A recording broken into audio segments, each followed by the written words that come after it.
l'entrée des joueurs dans un stade Robert Diochon où les couleurs rouge et bleu se sont invités en nombre. On annonce plus de 1000 supporters cannés pour cette rencontre. Ils ne rêvent que d'une chose, ces supporters bas-normands de l'ex-Basse-Normandie, c'est voir le stade Malherbe valider sa belle victoire inaugurale 3-0, on le rappelle, contre Aubagne. David Carré avec, encore une fois, on le précise, des limites forcément dans ses choix. Il y a des joueurs qui vont arriver, ça vous pouvez le confirmer. On découvrira lesquels prochainement, mais il fait un petit peu avec ce qu'il a. Oui, il y a 3 joueurs qui vont signer là d'ici ce week-end. Donc il fait avec les moyens du bord aujourd'hui.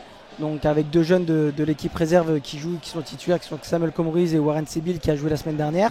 Voilà, 2 jeunes, un 2008 et un 2003, donc qui vont participer sur le 11 de départ aujourd'hui. Ouais, pour le reste, on reste sur une formation avec 5 joueurs derrière, ou 3, hein, c'est selon la séquence, avec une petite précision.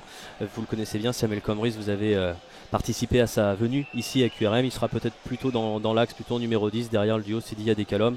C'est peut-être plutôt ça l'idée, mais dans l'idée c'est un joueur offensif. Oui, c'est exactement, il va se situer entre Warren Sedil et puis Noah Descalom. Il sera numéro 10, je prends un extra électron libre pour se mettre entre les lignes et puis pouvoir mettre des bons ballons. Voilà, l'année dernière il a fait une belle saison, 18 buts et 11 passes D. Donc j'espère que pour lui, pour son baptême de feu contre le Malherbe, il va être bon. On va vous donner la composition du stade Malherbe dans quelques instants. On n'aura pas de visuel à vous proposer malheureusement en raison d'un petit problème technique. Il y aura 6 derbys normands au programme de cette saison de National 2025-2026. Le premier oppose QVI Rouen Métropole au stade Malherbe. L'Algérien à défendre. Est-ce que le National peut lui donner des chances? On est sur une année d'avant Coupe du Monde aussi. Hein. Une année d'avant Coupe du Monde, il est sélectionné, il joue. Donc attention à ce que le National pour l'équipe d'Algérie ça compte. Là, c'est la grosse question pour lui. Alors on a un National très compétitif, hein, d'autant plus cette saison. Le ballon dans la profondeur qui peut sourire à Ivan Botella qui va prendre peut-être l'initiative et ouvrir son pied, mais ne pas cadrer derrière, qui a une bonne vie, tranquille sur ce coup-là. Lui aussi, hein, il y a des rumeurs de départ le concernant, ancien joueur du FC Flair. Un ballon compliqué, il va y aller, Ivan Botella. Attention, qui a une bonne vie, qui a perdu ses appuis. Attention à ne pas le regretter. Ce qui va nous tenter une Pedro Miguel Paoletta, Ivan Botella non, mais il envoie un centre et là on s'est mis en difficulté un peu tout seul du côté de Kane Bonnevie et de QRM sur une situation complètement anodine. Pour essayer de créer des décalages et puis se mettre entre les lignes. Vous avez Bagbema qui a quitté les 3 au milieu, qui n'arrête pas de faire l'essuie-glace là pour se placer. Il y a du mouvement.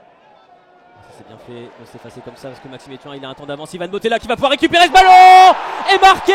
Ivan Botella qui va permettre au stade Malherbe de marquer son premier but de la saison à l'extérieur et de mener 1-0 ici face à QRM. Le super mouvement est parti de Maxime Etuin, le centre est parfait, la reprise idéale, on le sentait bien Ivan Botella et le voilà qui marque et qui met quand dans de bonnes dispositions un but à 0. Peut-être gagner ce duel, servir Tony Njike, le capitaine qui peut décaler Namakoro Diallo, ça c'est intéressant pour Namakoro Diallo, le centre derrière qui ne donne rien, contré par Valentin Henry, et sur le deuxième ballon Yanis Dedelhomme qui a bien jailli de sa défense, petite séquence plutôt plaisante pour QRM et qui va faire du bien aux têtes. Il faut bien exploiter ce ballon désormais pour Capo Silva face à Maxime Etuin. Capo Silva qui rentre dans la surface, la frappe de Capo Silva en 2 temps, ça va peut-être pouvoir revenir, et derrière cette tentative de Jérémy Mounses.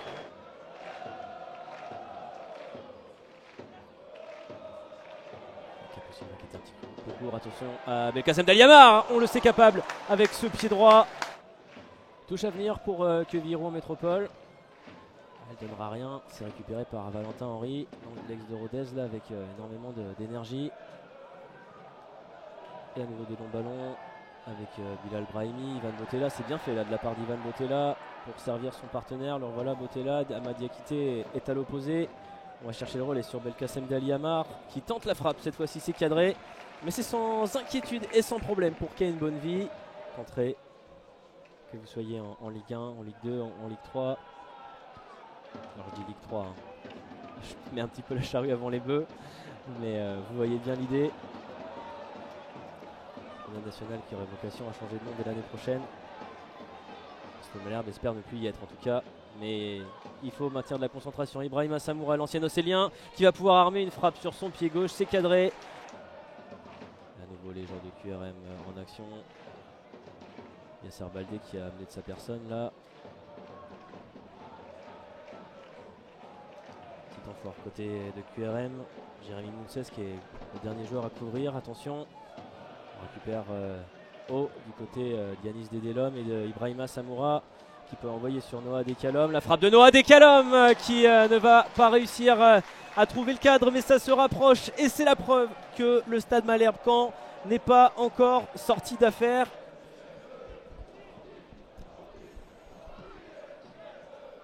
Valentin Henry a été averti lors de la première journée. Le contrôle de Noah Dekalom, il y a un contact peut-être, le penalty qui va être sifflé contre le Stade Malherbe Caen sur cet appel dans la profondeur de Noah Dekalom. J'ai pas envie de dire qu'on le sentait venir, Thomas, mais le match, les Canets n'arrivaient pas à se mettre dans les bonnes dispositions pour se le mettre définitivement dans la poche et se mettre à l'abri. Ouais, il va y avoir la pression mise alors à distance des supporters canets dans leur parquage. Même lui, voilà, premier match aussi, deuxième match, premier penalty. On va voir comment ça va répondre Mehdi Moujetski face à l'expérimenté Anthony Mandrea. Dans les arrêts de jeu, donc il est sorti du banc, il a 21 ans. Mehdi Moujetski, c'est l'un des nouveaux visages à découvrir dans ce championnat national. Il a l'occasion de marquer de son empreinte cette première rencontre à domicile, ce premier derby de la saison. Mehdi Moujetski face à Anthony Mandrea, c'est touché mais c'est au fond. Mehdi Moujetski, 91e minute, qui permet à Quevilly, Rouen Métropole de revenir face à un Stade Malherbe qui a sans doute trop reculé. Il se prend la tête dans les mains, Anthony Mandrea, l'international algérien qui était à deux doigts d'être le héros de la soirée. Mais c'est bien vers un partage des points finalement qu'on se dirige ce soir au Stade Robert Diochon. En tout cas, s'ils veulent l'emporter les Canets, il serait bien avisé de voir Belkacem Dali Amar, le transfuge de QRM. Attention sur le coup de Perreté. Jouer un bien mauvais tour à ses anciens partenaires. C'est frappé dans la bonne zone. C'est stoppé par Kane Bosby. Ça va peut-être revenir au fond des filets. C'est compliqué, la faute finalement de Brahim Traoré sur Noah Dekalom. Dans une autre surface, il est foudrage. Brahim Traoré. Ken Bonby qui fait l'arrêt du match, je pense, là, pour tenir le score à QRM. Il y a de vrais enseignements. D'ailleurs, ça va s'arrêter là. Le partage des points. Le Stade Malherbe qui était tout proche du but dans cette partie. Mais le Stade Malherbe qui craque dans le temps additionnel. Un but partout finalement entre Quevilly, Rouen Métropole et le Stade Malherbe Caen.